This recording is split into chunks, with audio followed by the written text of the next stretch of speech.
Le site du 75e anniversaire des Assemblées de Dieu du Burkina abrite depuis le 20 janvier le 45e Conseil général des Assemblées de Dieu du Burkina Faso.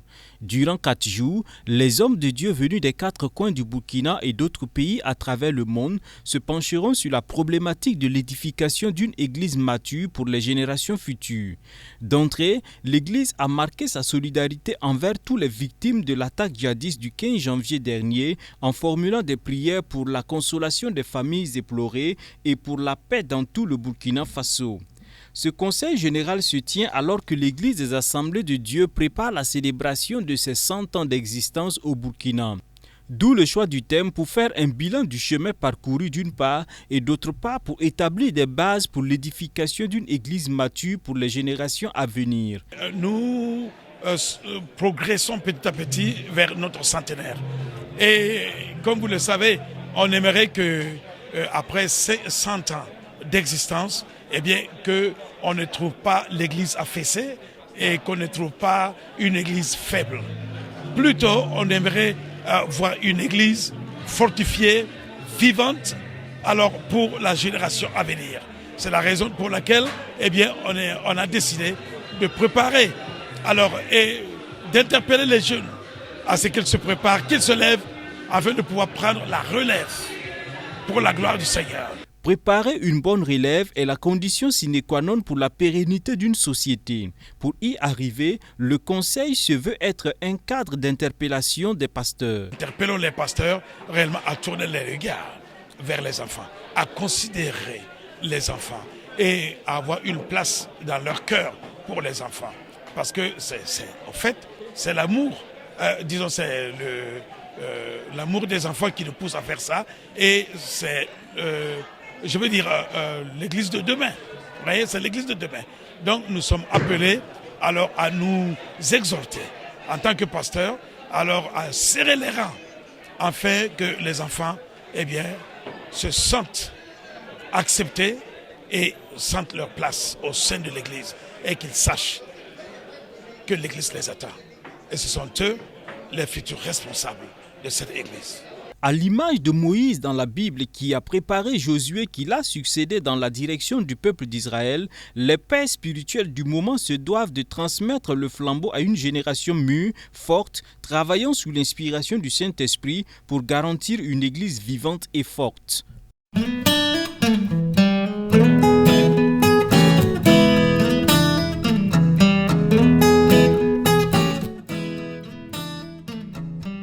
Chaque 3 ans, l'ensemble des pasteurs des églises des Assemblées de Dieu du Burkina Faso se réunissent à Ouagadougou pour faire le bilan de leurs activités et renouveler le bureau exécutif. La rencontre est aussi des moments de partage et d'exhortation. Pour ce 45e Conseil général, des thèmes sont à l'ordre du jour, dont ce thème « Bâtir une église mature pour les générations à venir ». Le référent Greg Bucks, pendant plus de 2 heures de temps, a invité son auditoire à être des modèles pour la jeune génération en propageant l'amour de Christ et en obéissant à la parole de Dieu. Le pardon demeure la meilleure clé aux différents maux que traverse l'être humain. I believe to build a mature church. Il faut que la génération présente qui est en leadership, qui dirige l'Église aujourd'hui, puisse enseigner la jeune génération pour que l'Église puisse rester forte. Il y a la repentance. Chacun doit pouvoir être capable de se repentir devant Dieu et chacun doit être capable de demander pardon à Dieu pour que Dieu effectivement nous pardonne. C'est en cela que nous allons pouvoir construire dans la persévérance et dans l'enseignement et pour que la jeune génération puisse rester sur les fondements que Christ a posés. Si la jeune génération reste sur les fondements que Christ a posés, ils grandiront dans cette croissance et l'Église sera mature. Le siècle présent est le temps du Saint-Esprit, le moment pour sauver les âmes perdues. Et l'Église pentecôtiste est dans la bonne dynamique. Really amazing what God is doing in difficult places, in so-called en train de faire des merveilles partout dans le monde parce que quand on tourne un peu partout, même dans les zones dites closes, renfermées à l'évangile, Dieu fait des miracles. Il y a quelques pays où il n'y a que 2-3 chrétiens, mais quand on voit et ce que Dieu est en train de faire, c'est vraiment merveilleux parce que le Seigneur Jésus lui-même a promis qu'il va construire son église et l'église tiendra même dans le port de ce jour des morts. Donc pour cela, je pense que ce que lui il est en train de voir un peu partout, c'est très encourageant. That Jesus said, I will build my church and the gates of hell will not prevail against it. Des prières ont été montées au ciel pour le pardon des péchés et pour la guérison des personnes malades. La crainte de l'Éternel est le commencement de la sagesse et l'orateur a invité tous ceux qui veulent être des leaders et des hommes de foi à se départir de l'orgueil, de l'arrogance et du manque de pardon.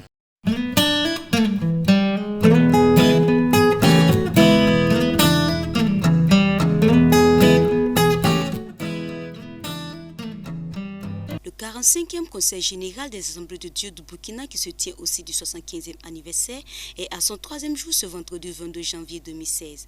Les révérends Greg Press, Greg Mondus et Thor Rondel étaient les orateurs du jour.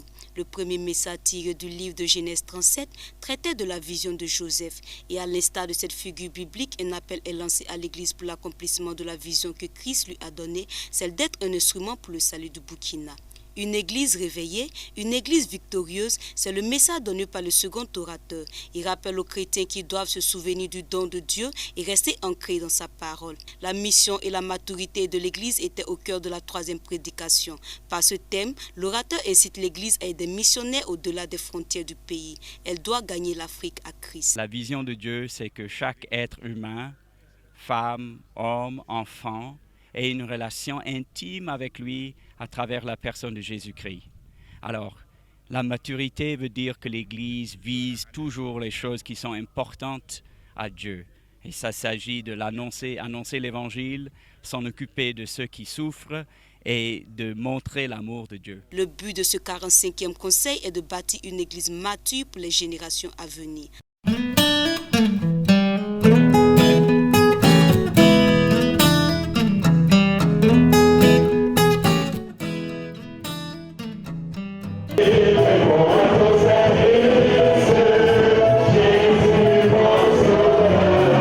L'église des Assemblées de Dieu Lafiabougou, un quartier de la ville de Bobo, célèbre son culte de louange et d'adoration ce dimanche 17 janvier 2016.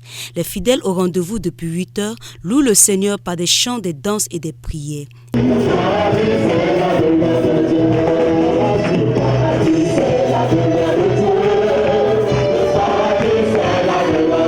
Ces moments de consécration se poursuivent par le message que livre le pasteur principal de cette église, une prédication accentuée sur la marche du croyant. Dieu est toujours le même hier, aujourd'hui et éternellement. Alléluia. Peu importe, nous devons chercher seulement à nous accrocher à notre Dieu, à nous rassurer que nous avons toujours la main dans la main du Seigneur et que nous marchons toujours avec lui. Parce que nous marchons vers le ciel, nous marchons vers le paradis. Et nous ne savons pas quand est-ce que le Seigneur va venir. Et nous ne savons pas quand est-ce que la mort pourra nous frapper. C'est pourquoi tout ce qui arrive devrait simplement nous encourager à nous accrocher davantage au Seigneur. Alléluia. Et à faire confiance davantage à ce Dieu, sachant qu'il est fidèle. Ce matin, le pasteur nous a parlé de la marche avec Dieu. Il nous a vraiment exhortés à marcher de tout cœur avec Dieu, à l'exemple de ces gens dans la parole de Dieu comme Abraham, Isaac, Jacob et Enoch qui ont su marcher avec Dieu, de marcher avec Dieu. Le point focal pour moi, c'est marcher en nouveauté de vie avec le Seigneur. Et je crois que si nous marchons en nouveauté de vie avec le Seigneur, tout se retrouve là-dedans. Le thème a beaucoup fait du bien, c'est la marche du chrétien vers la cité céleste. Et je sais que nous sommes dans un monde difficile, surtout actuellement le chrétien a vraiment à s'attacher à la parole de Dieu pour marcher en nouveauté de vie. Le message n'est autre que encourager le peuple de Dieu à continuer à marcher avec Dieu. Parce que notre monde est en train d'aller de pire en pire. Et quelquefois, même le croyant alors est déstabilisé dans sa foi. Quand il voit des choses atroces arriver, il se demande est-ce qu'il y a réellement un Dieu? Est-ce que ce Jésus que j'ai rencontré est toujours capable de maîtriser la situation? Bon, c'est pourquoi il faut toujours continuer à exhorter les uns et les autres à marcher, parce que ceux qui ont marché avec Dieu avant nous, ce n'est pas évident qu'eux, ils aient marché sans problème et sans difficulté. Alors nous aussi, nous devons tirer les leçons du passé et continuer à marcher avec notre Dieu. Les chrétiens de l'église de Lafia-Bougou retournent chez eux avec la volonté de poursuivre leur marche avec Dieu.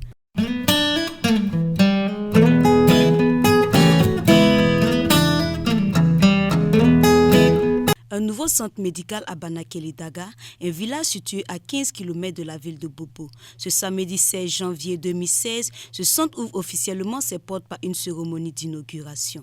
Les Assemblées de Dieu, en collaboration avec des partenaires suédois, dont le chef de file est le pasteur Betty Johnson, ont mené le projet de construction du centre. Aujourd'hui, la première phase est achevée et les acteurs manifestent leur joie. C'est pour nous une fierté, une joie de voir que des rêves peuvent être une réalité.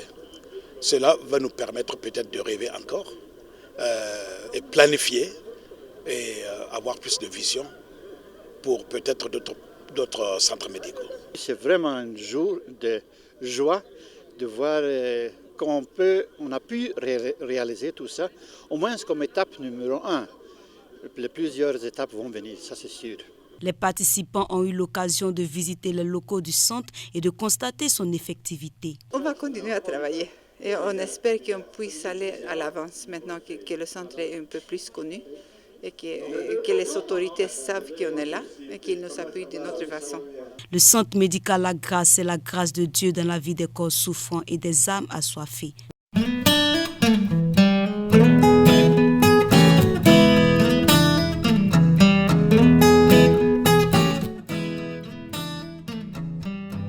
Après les attentats terroristes du vendredi 15 janvier 2016 qui ont occasionné 29 morts et une trentaine de blessés, la vie reprend son cours ce lundi matin. Les Ouagavillois vaquent à leur train-train quotidien. Le gouvernement, en ces moments tristes, a décrété un deuil national de 72 heures. En ce deuxième jour de deuil, la journée du lundi s'annonce marathon pour le secrétaire général du gouvernement, Alain Thierry Ouattara. Monsieur Smaïla Ouedraogo, au nom de leur Excellence, Monsieur le Président du PASO et du Premier ministre, chef du gouvernement, je vous déclare solennellement installé dans vos fonctions de ministre de la Santé. Félicitations et plein succès dans vos fonctions. Tout en félicitant son remplaçant, celui-là même qu'on surnomme le bosseur a prodigué ses conseils au ministre entrant avec l'espoir que celui-ci continuera le travail déjà entamé. Je veux dire que je ne doute pas un seul instant du succès éclatant que vous allez avoir au niveau de ce département, qui, vous le savez, reste un département très sensible au plan social. Et je crois aussi qu'au regard de vos qualités, je reste convaincu que l'ensemble du système sera renforcé dans tous ces compartiments. Je serai heureux et je nourris véritablement le souhait qu'avec votre passage, les différents chantiers que nous avons ouverts et qui sont des préoccupations puissent véritablement connaître un début d'achèvement ou bien un début de réalisation. Je voudrais citer entre autres la finalisation d'un certain nombre de projets et programmes. Je voudrais relever également l'achèvement de l'immeuble R+3 pour faciliter les conditions de travail du personnel à l'intérieur de la Tripano. Je voudrais rappeler également la prise en charge gratuite ou subventionner la chimiothérapie pour nos nombreux patients atteints de cancer. Je voudrais rappeler l'épineuse question de l'hémodialyse. Je voudrais également rappeler la question de la greffe du rein. Je voudrais rappeler le renforcement des capacités du personnel, l'exemption des soins des enfants de moins de 5 ans, la gratuité des soins. Le ministre Maïla, quant à lui, promet de s'attaquer aux problèmes urgents, dont la prise en charge des malades, la disponibilité des agents de santé et l'accès aux produits pharmaceutiques.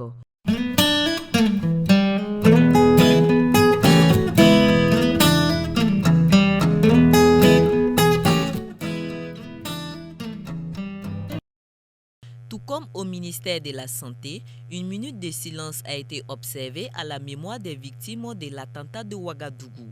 Place à l'installation officielle de Rémi Fulgence Dandinou à la tête du département de la communication et des relations avec le Parlement. En vous appelant au gouvernement, Leur Excellence, le président du Faso et le Premier ministre placent en vous une très grande confiance pour promouvoir la liberté de presse et organiser le secteur de la communication. Sentiment de devoir accompli, tels sont les mots de Frédéric Ténikéman, le ministre sortant. Au niveau de la réforme du cadre institutionnel, législatif et réglementaire du secteur de la communication, nous avons en autre à notre actif l'adoption de textes qui consacrent la dépénalisation des délits de presse à travers les lois sur la presse écrite, la radiodiffusion sonore et télévisuelle et la presse en ligne et l'adoption des lois régissant la publicité et l'accès aux sources d'information. En outre, on peut citer la signature d'une convention de 900 millions de francs CFA avec la coopération suisse au profit de la RTB pour l'achat d'équipements, la formation des agents, l'appui technique pour la transformation de la RTB en un véritable média de service public et son évolution vers la société d'État. Au niveau du renforcement de la couverture médiatique du territoire national, on retiendra la signature d'une convention de prêt d'un montant de 22 500 millions de francs CFA auprès du secteur bancaire national en vue de l'opérationnalisation du premier multiplex de la télévision numérique de terre, la TNT. Au niveau de l'adoption de mesures fiscales et financières structurantes au profit des médias privés, l'appui de l'État s'est manifesté cette année avec l'augmentation de la subvention de l'État à la presse privée qui passe de 250 millions à 400 millions, l'octroi de facilités fiscales en faveur des entreprises de presse privée à travers la défiscalisation du matériel et équipement de presse et la création du fonds d'appui aux entreprises de presse privée. Un retour à la maison, le ministre Dandinou promet de travailler d'arrache-pied avec l'aide de ses collaborateurs afin de répondre aux tâches qui lui sont assignées. Pour ce qui est des chantiers, il y a un travail énorme qui a été fait par la transition. La commission de la réconciliation nationale des réformes a établi un certain nombre de réformes potentielles pour changer notre monde de la communication. Et le président du Faso, son Excellence Macky Sall Kaboré, nous a également défini ce qu'il attend de nous à ce poste-là. Donc c'est à travers ces éléments-là que nous essayerons de donner à la presse burkinabé, notamment les médias publics et les médias privés, une plus grande qualité dans l'expression des différences, une plus grande qualité dans le matériel qui est mis en place, mais également les chantiers importants à réussir comme ceux de la TNT et de la mutation des organes de services publics en des services d'État. En vous renouvelant leur confiance après avoir participé au gouvernement de la transition, en vous octroyant le marocain prestigieux mais combien délicat de la justice, des droits humains et de la promotion civique, Leur Excellence, le président du Faso et le Premier ministre placent encore en vous une très grande confiance pour poursuivre la mutation de notre appareil judiciaire tant souhaité par le peuple burkinabé. René Bagoro revient ainsi dans le gouvernement de Roch-Marc Christian Kaboré, mais cette fois-ci à la tête du ministère de la Justice. Vous savez que nous venons de finir la transition, un nouveau régime a été mis en place. Alors il s'agira de redynamiser la justice, tant du point de vue de son indépendance, du respect de la déontologie et du travail. Vous savez qu'aujourd'hui, l'une des causes de l'insurrection a été aussi due à certains dossiers au niveau de la justice. Il s'agira de faire en sorte que la justice puisse d'abord se renouveler, tant au niveau des hommes, au niveau des mœurs qu'au niveau du travail. Donc nous allons travailler véritablement, sans vraiment, j'allais dire relâche, mais avec la courtoisie nécessaire à faire en sorte qu'on met l'homme à la place qu'il faut et qu'au niveau de la justice, il n'y ait pas que des revendications, ce qui est nécessaire, mais qu'il aussi y ait le devoir de redevabilité. Pour que vous savez que la justice est un des piliers fondamentaux de l'état de droit. Donc il s'agira pour nous en tout cas de faire en sorte que la justice joue véritablement son rôle. Ainsi, la justice jouera dorénavant son rôle. Alain Thierry Ouattara, quant à lui, continue sa mission direction le ministère de la Culture pour installer le président du parent Tahirou Barry à la tête du dit ministère.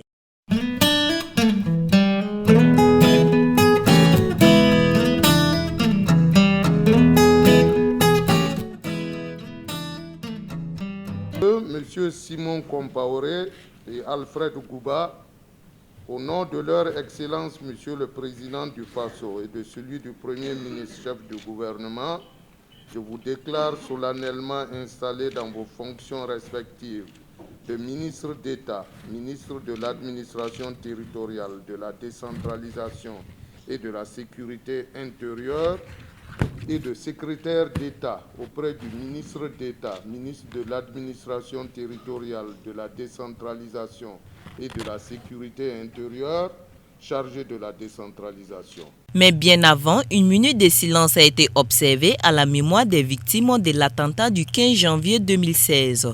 Les ministres sortants satisfaits de leur devoir accompli, dont la mission première était la bonne tenue des élections présidentielles et législatives. La lutte contre le grand banditisme et les nouvelles menaces à la sécurité intérieure, notamment le terrorisme et le crime organisé, la lutte contre l'insécurité routière et la délinquance urbaine n'ont pas été négligées.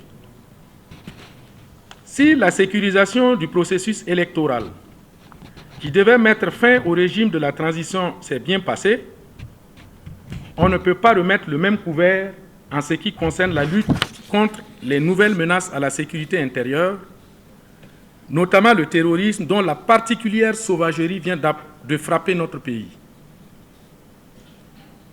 Ma conviction est faite. C'est notre démocratie qu'on veut détruire. Et ceux qui ont ce programme n'ont certainement pas l'intention de s'arrêter. En attendant, je souhaite que l'avenir me donne tort. Mais parce que l'agenda du terrorisme n'attend pas et n'est pas connu, je voudrais vous dire que nous devons repenser vite notre système sécuritaire. Il nous faudra conjuguer au présent et au futur les verbes renforcer, investir, équiper, créer, former, entraîner, recruter, contrôler, surveiller, intervenir et échanger. La principale urgence et priorité concernait les activités entrant dans le cadre de l'organisation des élections couplées présidentielles législatives prévues pour se dérouler en octobre 2015.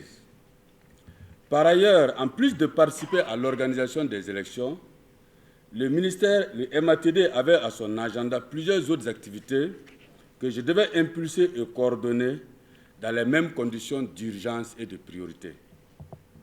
C'est le cas pour les activités entrant dans l'organisation du Arche 2015, la gestion des catastrophes que ce Arche a connues, l'élaboration de divers textes sur les libertés publiques, l'organisation et la commémoration des journées de souvenirs en mémoire de nos martyrs des 30 et 31 octobre, ainsi que de la commémoration du 11 décembre. La décentralisation demeure pour eux la meilleure arme pour lutter contre l'incivisme au Burkina Faso. Simon Compaoré espère, avec l'aide de tous ses collaborateurs, lutter contre le terrorisme. Si on veut des résultats, il faut avoir des forces de sécurité bien formées et qui ont une vision d'ensemble et qui collaborent ensemble, parce que c'est cela souvent qui manque. Donc c'est autant d'éléments qu'il faut rechercher et voir la participation de chaque groupe. Il y a les militaires, il y a les gendarmes, il y a la police et puis il y a la population. Comment on peut faire en sorte que tous ces intervenants dans la chaîne sécuritaire, il y ait les rouages soient beaucoup plus huilés et pour que nous puissions avoir une cohérence dans l'action. C'est de cela dont il s'agit. Et bien sûr, il y a les moyens et il y a les informations. Et les informations, c'est vous et moi.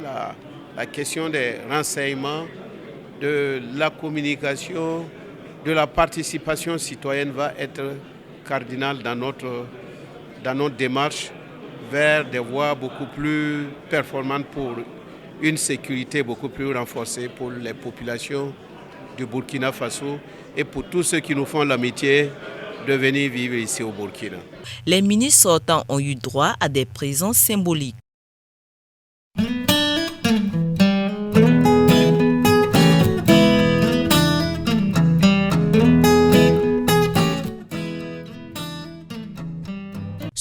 aux événements tragiques du 15 janvier dernier, le gouvernement du Burkina Faso a entrepris de rencontrer les corps et missions diplomatiques accrédités au Burkina Faso au fin de les informer sur l'évolution de la situation, non sans revenir sur le bilan controversé de cette barbarie. Hier, on parlait de 29 décédés.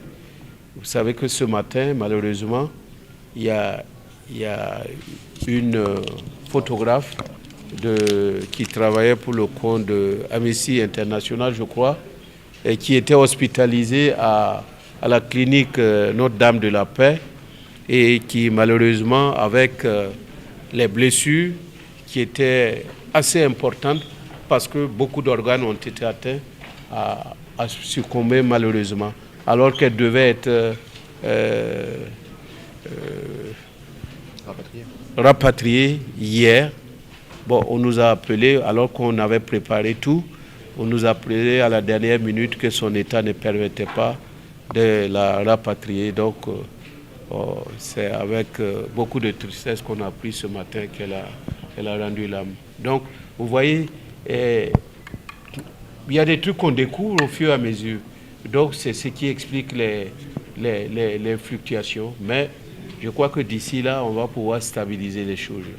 Mais ce qui est sûr, on a près de 176 personnes qui ont été sauvées, soit venant de l'hôtel Splendide, soit du café Cappuccino ou des autres endroits dans les parages, la zone querellée. Et je crois qu'on peut remercier Dieu de nous avoir permis à ce que au moins 176 vies soient en vie actuellement. Et pour les blessés, je crois que les médecins savent faire. Il y en a qui doivent être opérés aujourd'hui ou demain. Mais ce qui est sûr, le maximum donc des blessés au cours ont rejoint, ont quitté l'hôpital. Pour venir à bout de cet ennemi, le Burkina Faso, bien que déterminé, ne remportera pas certainement cette guerre sans l'appui de tous. C'est pourquoi inscrit-il sa lutte contre le phénomène dans le cadre de la coopération régionale et internationale. En interne, plusieurs mesures urgentes ont déjà été prises de concert avec le ministère de la décentralisation et de la sécurité intérieure. Tout est mis en œuvre pour que tous les lieux sensibles soient sécurisés, tous les lieux publics soient sécurisés, tous les lieux où il peut y avoir une concentration d'expatriés soient sécurisés, non seulement à Ouagadougou et Bobo-Dioulasso, mais également dans les 13 chefs-lieux de région et dans les 10 villes moyennes. Et aussi à un plus haut niveau, des mesures sont en train d'être prises, notamment la mise sur pied de l'Agence nationale des renseignements, le Conseil national de défense et de sécurité, mais aussi des mesures pratiques qui sont prises à nos frontières et à l'entrée de nos villes, mais également à l'intérieur des villes telles que des patrouilles qui sont menées. Tout en réaffirmant sa disponibilité pour l'enlèvement et le rapatriement des corps des étrangers, le gouvernement s'engage à poursuivre ses efforts pour l'approfondissement de la démocratie, de l'état de droit et de la bonne gouvernance.